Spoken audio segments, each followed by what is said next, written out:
رسول الكريم أما بعد فأعوذ بالله من الشيطان الرجيم بسم الله الرحمن الرحيم رب اجعلني مقيم الصلاة ومن ذريتي ربنا وتقبل دعاء ربنا اغفر لي ولوالدي وللمؤمنين يوم يقوم الحساب صدق اللہ مولانا العظیم وصدق رسولہ النبی الکریم الامین الرؤوف الرحیم اللہم صلی علی سیدنا مولانا محمد مبارک وسلم علیہ صلاۃ و سلام علیک یا سیدی یا رسول اللہ وعلی آلک واصحابک یا سیدی یا حبیب اللہ۔ تربیت اولاد کے حوالے سے ہماری دوسری نشست اس وقت جاری ہے۔ اللہ رب العزت کی بارگاہ میں دعا کرتے ہیں کہ اللہ پاک نے ایک بار پھر ہمیں 23 رمضان مبارک 1442 ہجری کی نماز تراویح پڑھنے کی توفیق عطا فرمائی۔ اللہ پاک اس کو اپنی بارگاہ میں قبول فرمائے۔ یاد رکھیں، ہم نے یہ بات آپ کے سامنے رکھی تھی پچھلی نشست میں کہ رسول اللہ صلی اللہ علیہ وآلہ وسلم نے فرمایا اپنی اولاد کو 3 چیزیں سکھاؤ، ایک میری محبت سکھاؤ، ایک میری اہل بیت اطہار کی محبت سکھاؤ، اور دوسرا میرے سینے پر نازل ہونے والا قرآن ہے اس قرآن کی تعلیم سکھاؤ۔ تو محبت رسول، میری محبت سکھاؤ، اس پر ہماری پہلی نشست جو ہے وہ کافی طویل ہو گئی، جس میں پھر ہم دوسری اور تیسری جو بات ہے وہ کمپلیٹ نہیں تھی ہو سکی۔ تو حضور نے فرمایا میری اہل بیت اطہار کی محبت سکھاؤ، مطلب حسنین کریمین کا پیار سکھاؤ، سیدہ تنا فاطمہ الزہرا سلام اللہ علیہا کی محبت سکھاؤ، اور ان کو بتاؤ کہ میری وہ جو اولاد ہے، میری جو بیٹی ہیں، ویسے تو 4 بیٹیاں ہیں، لیکن رسول اللہ صلی اللہ علیہ وسلم نے سیدہ خاتون جنت سے اتنا پیار کیا ہے، اتنی محبت کی ہے کہ ایسا لگتا ہے کہ جیسے حضور کی ایک ہی بیٹی تھی، حالانکہ 3 بیٹیاں ہیں، اور اتنا پیار کیا ہے، اتنا پیار کیا ہے کہ حضور اشراۃ السلام جب گھر کے اندر تشریف لاتے تو سیدتنا فاطمہ الزہرا سلام اللہ علیہا حضور کو دیکھتی تو حضور کے استقبال کے لیے کھڑی ہو جاتی۔ یہ ان کی محبت ہے۔ اور پھر جب یہ نبی پاک علیہ الصلوۃ والسلام کی بارگاہ میں حاضر ہوتی تو حضور سیدہ فاطمہ کے استقبال کے لیے کھڑے ہو جاتے۔ کیا محبت ہے بیٹی کی باپ کے ساتھ اور باپ کی بیٹی کے ساتھ۔ اور آج جو باپ بن چکے ہیں، جو باپ ہیں، وہ اس سنت کو ادا کریں کہ جب بھی بیٹی باپ کے پاس آئے تو باپ کھڑا ہو کر بیٹی کا ماتھا بھی چومے اور کھڑے ہو کر استقبال بھی کرے، اور بیٹی کہے ابا جی اتنا پیار، اتنی محبت آپ سے ملی ہے، تو ابا جی کہیں بیٹی یہ میں نہیں کر رہا، یہ تو میرے نبی کی سنت ہے، میں تو سنت پر عمل کر رہا ہوں۔ تو یہ اس سے بیٹی کے دل میں باپ کے لیے محبت کے جذبات اور بڑھیں گے۔ اور پھر اسی طرح جب باپ آئے تو بیٹی کھڑی ہو، بیٹی آئے تو باپ کھڑا ہو، تو اس طرح محبت جو ہے وہ نسل در نسل در نسل در آگے چلے گی۔ اور پھر حضور صلی اللہ علیہ وسلم نے فرمایا حسنین کریمین سے پیار کرو، کیونکہ یہ میرے بیٹے ہیں، یہ میری بیٹی کے بیٹے ہیں، جو ان سے پیار کرے گا اللہ اس سے محبت فرمائے گا۔ اب یہ تھی محبت کی باتیں ہو رہی ہیں، پیار کی باتیں ہو رہی ہیں، تو یہ چیز کی جائے، اور پھر بتایا جائے کہ حضور کی بیٹی کے بیٹوں کا مقام یہ ہے کہ حضور کی بیٹی کے بیٹے وہ ہیں امام حسین علیہ السلام، امام حسن کا ہم نے پچھلی بار تذکرہ کیا تھا، امام حسین وہ ہیں کہ جو کربلا کے میدان کے اندر اتر گئے اور جسم کے اوپر 33 خنجر لگے، 34 تلواریں لگیں، 113 تیر لگے، اس کے باوجود بھی نانا کے دین کو نہیں چھوڑا، اور 113 تیر لگے ہوں، 33 خنجر، 34 تلواریں لگی ہوں، اس کے بعد جو بھی کہے ربنا تقبل منا انک انت السمیع العلیم، یا اللہ میں تو راضی ہوں، بتا تو بھی راضی ہوا کہ نہیں ہوا، یا اللہ میں تو راضی ہوں، تو بھی راضی ہوا کہ نہیں ہوا۔ تو پھر اس لیے پھر عرشوں سے آوازیں آتی ہیں کہ باری تعالیٰ بھی راضی ہے کیونکہ تم نے عمل ہی ایسا کیا ہے، ایسا عمل کیا ہے کہ اس نواسے پر محمد عربی کو پیار ہے اور اس پیاسے پر علی شیر خدا کو ناز ہے۔ اوروں نے بھی تو سجدے کیے مگر اس کا عجب انداز ہے، اس نے وہ سجدہ کیا جس پر خدا کو بھی ناز ہے۔ تو پھر اس طرح کی جب محبت ہوگی تو بتائیں اہل بیت اطہار کا پیار بڑھے گا کہ نہیں بڑھے گا؟ تو بتائیں میری اہل بیت کی محبت سکھاؤ اپنے بچوں کو۔ اور تیسرا نبی پاک علیہ السلام نے فرمایا کہ میرے سینے پر نازل ہونے والا قرآن سیکھو۔ تم میں سے بہترین ہے وہ شخص، خیرکم من تعلم القرآن وعلمہ۔ کون بہتر ہے؟ زیادہ مال والا، کھاتا پیتا، گاڑی بنگلے والا؟ نہیں، فرمایا نہیں، بہتر وہ ہے جو قرآن سیکھے اور قرآن سکھائے۔ قرآن سیکھے، قرآن سکھائے، یہ سب سے بہتر ہے۔ تو فرمایا تم قرآن پاک کے ساتھ محبت کرو۔ میں دو چیزیں چھوڑ کر جا رہا ہوں، ایک اپنی اہل بیت اطہار چھوڑ کر جا رہا ہوں، دوسرا اپنا قرآن چھوڑ کر جا رہا ہوں۔ جو ان دونوں چیزوں کو تھامے رکھے گا مضبوطی کے ساتھ، نہ وہ بٹکے گا نہ وہ غافل ہوگا، بلکہ وہ ان چیزوں کو لے کر چلے گا تو دنیا میں بھی کامیابی حاصل کرے گا، آخرت میں بھی کامیابی حاصل کرے گا۔ تو یہ محبت قرآن کی سکھائی جائے بچوں کو۔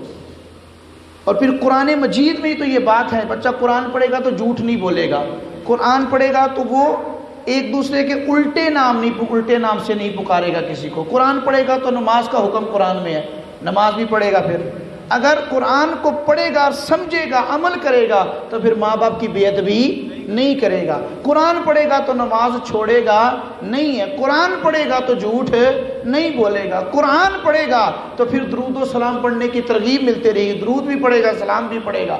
قرآن پاک پڑھے گا تو بہت ساری بیماریاں دور ہو جائیں گی گناہوں والی۔ اب آ جائیے،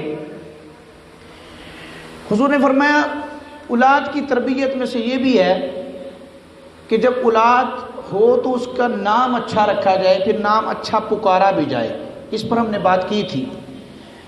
فاروق اعظم رضی اللہ تعالی عنہ کا دور ہے تو ایک شخص ہے کہ جس کو چوری کی عادت پڑ گئی ہے، ایک نوجوان ہے، اس نوجوان کا نام تھا محمد، حضور کے نام پر نام تھا۔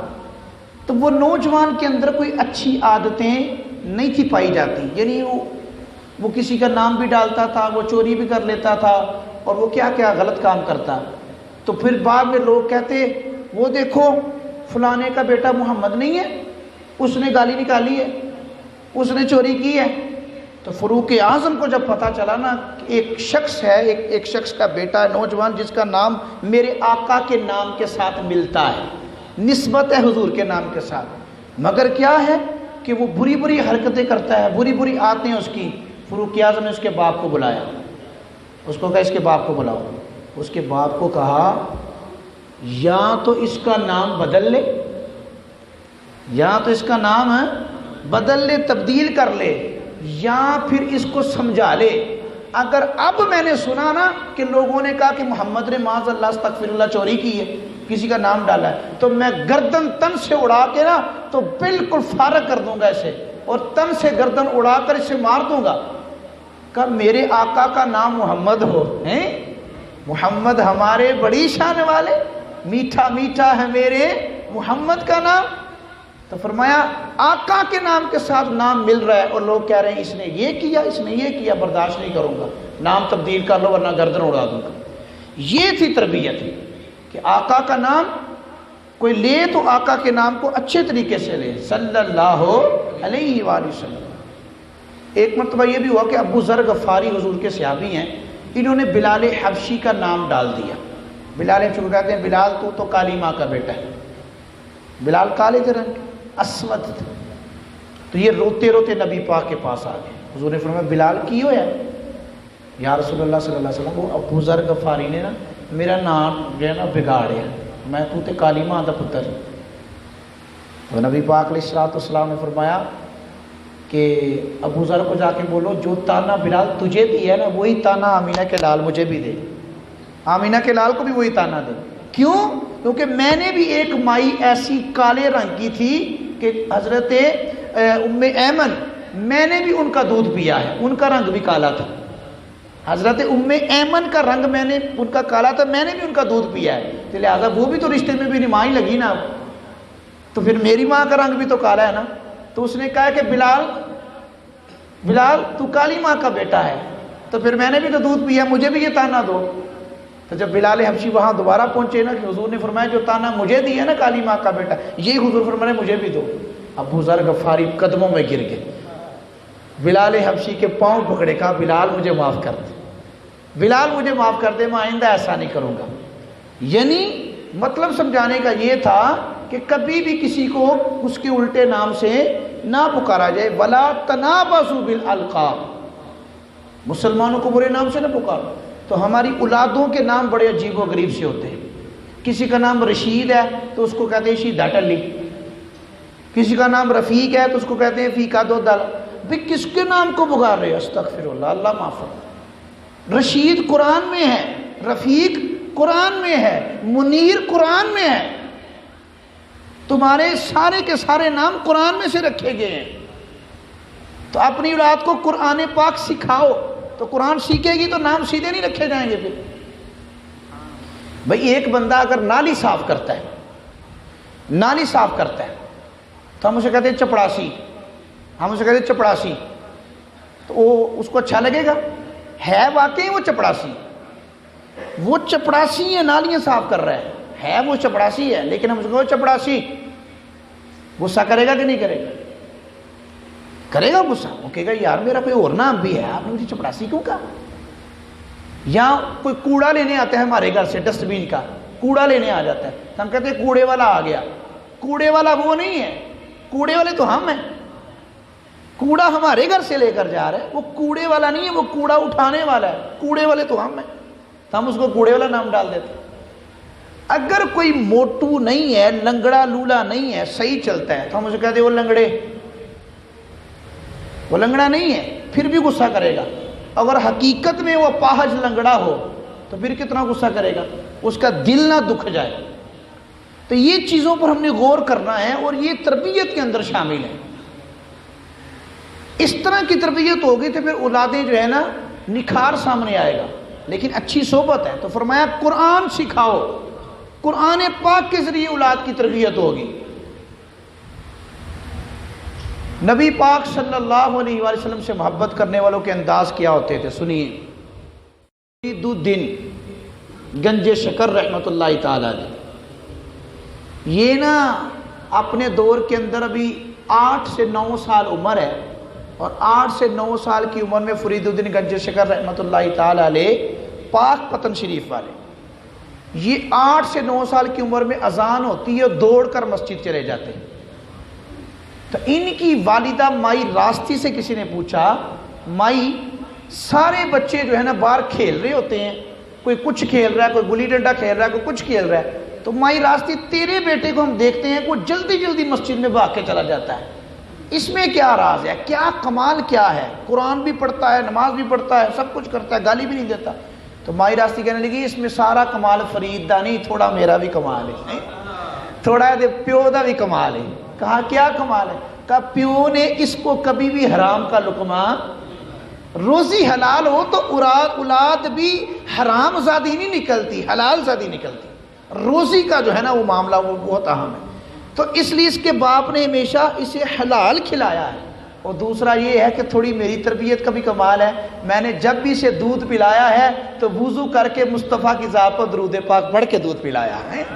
یہ اس دودھ کی تاثیر ہے، یہ باپ کی رزق حلال کے لقمے کی تاثیر ہے کہ آج اذان بعد میں ہوتی ہے، فرید الدین پہلے مسجد کے اندر چلا جاتا ہے۔ تو جب اس طرح کے معاملات ہوتے تھے تو پھر شکر دے تھلے پوڑیاں بھی رکھیاں جاندیاں سے، وہ مسلے کے نیچے شکر کی پوڑیاں بھی رکھی جاتی تھی۔ تو پھر کہیں نکل گئی ماں کسی کام سے تو کہا آج تو شکر کی پوڑیاں نہیں رکھی مسلے کے نیچے۔ تو جب واپس آئیں تو کہا بیٹے شکر کی پوڑیاں مل گئی تھی؟ کہا ہاں امی، جب آپ نے رکھتی ہیں تو آج آپ گھر میں نہیں تھی، لیکن میں نے نماز پڑھی تو مصلی چکیا تھا کہ شکر کی پوڑیاں نیچے سے مل گئی مجھے۔ تو باری تعالیٰ تیرا شکریہ، آگے میں رکھتی تھی اب تو نے رکھ دی ہے، اب تیری طرف سے رکھ دی گئی ہے۔ تو یہ وہ چیزیں ہوتی تھیں کہ بچے نمازی بھی بنتے تھے. اور یاد رکھیں آج اولاد تبھی کام آ سکتی ہے جب ہم اسے حلال کا لقمہ کھلائیں گے.